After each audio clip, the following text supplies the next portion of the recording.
Little Toby had never been away from home before, but one afternoon, while playing near the market, he wandered just a little too far. Suddenly, he was swept into a dizzying crowd of people and a whirlwind of noise he didn't understand. By the time the crowd thinned out, he was completely alone, confused, terrified. He let out a small cry, but no one seemed to notice or stop. He sniffed every corner, desperately searching for a familiar scent, but nothing smelled like home.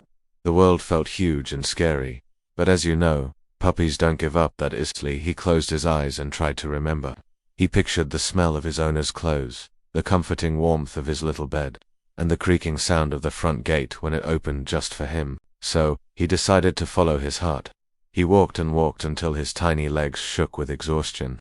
He bravely dodged much bigger dogs that barked at him, bikes that rushed past in a blur, and puddles that were much deeper than he expected.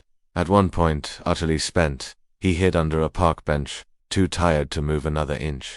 But then he stood up again. Something deep inside him, a tiny spark of hope, told him that home wasn't far. He had to keep going. Hours later, as the sun began to set, he reached a familiar-looking alley. His ears perked up, his tail gave a hopeful little twitch, and then he saw it. The gate. His gate. He gathered every last bit of strength he had left, and barked as loudly as his little lungs would allow. Inside, his owner heard him.